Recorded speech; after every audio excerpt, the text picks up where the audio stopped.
آیا سرکار حسین ابن علی کی خدمت میں اور کہنے لگا کہ کائنات کے پیغمبر مجھے بیٹا دے دیجیے۔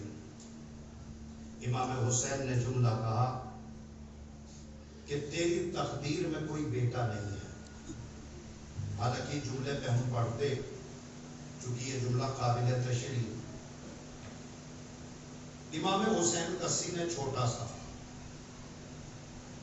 امام حسین فرماتے ہیں کہ نانا اگر اس کی تقدیر میں بیٹا نہیں ہے تو میں کہہ رہا ہوں میں نے اسے ایک دیا،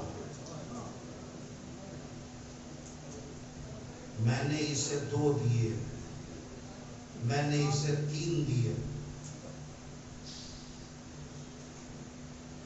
کبھی سوچئے گا گھر جا کے حسین کی اس عطا کے اوپر کہ جب حسین راہب کو بیٹے دے رہے تھے تو جب 7 بیٹے حسین نے دے دیے تو دامن مراد کو راہب نے سمیٹا اور ایک جملہ کا مولا بس۔ اس جملے کو سوچنا نوجوان، چونکہ کربلا کا والی آج بیٹا دے رہا ہے، مختار کائنات، مختار کربلا، والی کربلا، سلطان کربلا، چھوٹے سے ہے امام حسین۔ اور راہب کا عرفان پڑھیں گے ہم، جب 7 بیٹے مل چکے تو کہتے ہیں مولا بس۔ یہ لفظ بس بتا رہا ہے کہ راہب بھی جانتا ہے کہ یہ بیٹا دینے والا وہ ہے کہ جس کی آواز کو اللہ بھی رد نہیں کرتا۔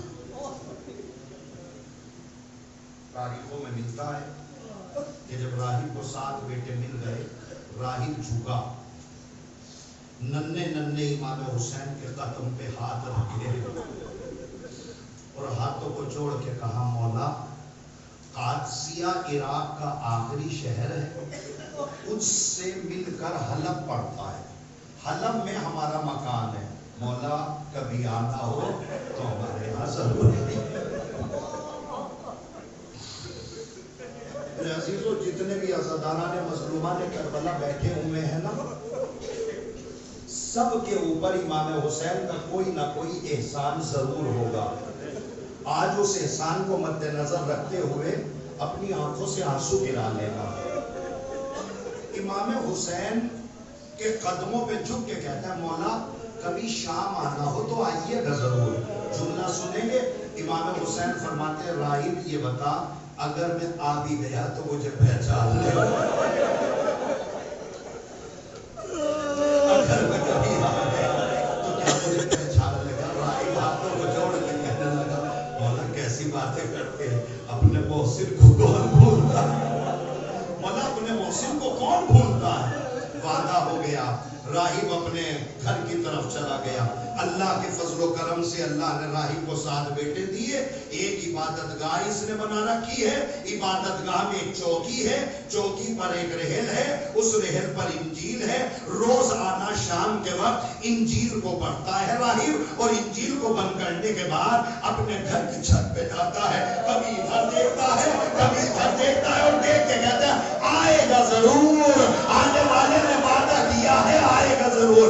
راہب کا یہ طریقہ تھا، یہ دستور تھا، کبھی کبھی اپنے 7 بیٹوں کو سامنے کھڑا کر کے کہتا ہے جانتے ہو تم کس کی امانت ہو؟ جانتے ہو تمہیں کس نے دیا ہے؟ تمہیں حسین نے دیا ہے، تم حسین کی عطا ہو۔ روایت کہتی ہے ایک دن شام کے وقت انجیل پڑھ کے اپنے عبادت خانے میں سو گیا، ابھی سویا ہی تھا کہ عالم قرآن میں جناب عیسیٰ آ گئے، اور جناب عیسیٰ آ کے کہتے ہیں راہب تو یہاں سو رہا، جاتے مہمان آ گیا۔ جو میرے عزیز رونے میں شرمایا نہ کرو، ہچکچایا نہ کرو، اگر رونا نہ آیا کرے سروں کو نیچے کر لیا کرو، سر کو نہڑا لیا کرو اور خالص سے دعا کے آیا کرو۔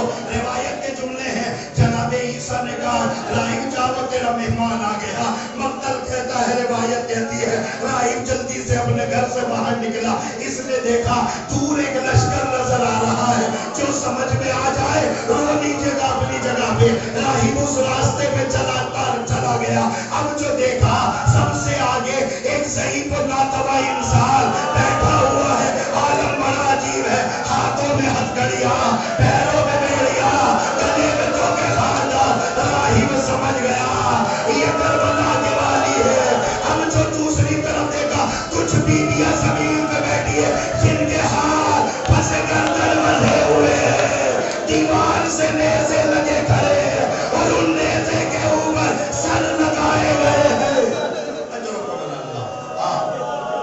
آپ نے دل کھول کے گریہ کیا، اللہ آپ کے گریہ کو قبول کرے. روایت کہتی ہے کہ راہب سروں کو دیکھنے لگا. سروں کو دیکھتے دیکھتے ایک سر پہ نگاہ پڑی تو رک گئی. معلوم کیا کہ قافلہ سالار کون ہے، پتہ لگا یہ ہے. کہا ایک رات کے لیے مجھے یہ سر دے دے. رونے میں شرمایا نہ کرو. روز محشر انہی چہروں سے نور ٹپکے گا جو چہرے حسین کے غم میں آنسو بہا رہے ہیں. ایک رات کے لیے یہ سر مجھے دے دو. اس نے کہا نہیں نہیں، والی نے منع کیا ہے، یہ سر کسی کو نہیں دیا جائے گا. راہب جلدی سے گیا، اپنے گھر سے صندوق سے درہم و دینار لے کے آیا، والی کے حوالے کیا. یہ پکڑ درہم و دینار، ایک رات کے لیے سر مجھے دے دے. کہا ایک رات کے لیے سر تجھے دے رہا ہوں، مگر صبح ہونے سے پہلے میرے حوالے کر دینا. اب میری طرف دیکھیں، روایت کہتی ہے راہب نوک نیزہ کی طرف چلا. پہلی مرتبہ سر حسین کو اب جو راہب نے اپنے دونوں ہاتھوں میں اٹھایا، سید سجاد کی چیز نکل گئی. پروردگار میرے راہب کو سلامت رکھنا. پہلی مرتبہ کسی نے میرے بابا کے سر کو اتنے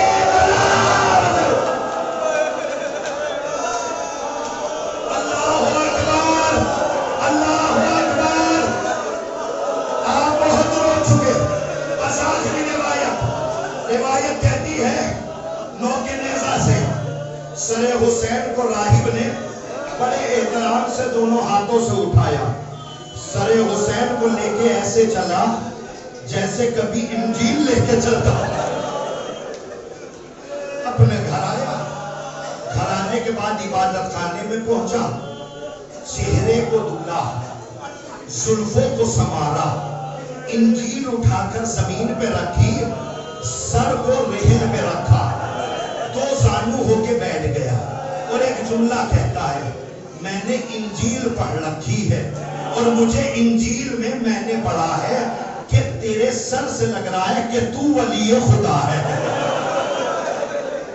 میں نے انجیل میں پڑھا ہے کہ اسی سلامت کا کوئی ولی خدا ہوگا، اور میں نے انجیل میں پڑھ رکھا ہے کہ ولی خدا مرنے کے بعد بھی بول سکتا ہے.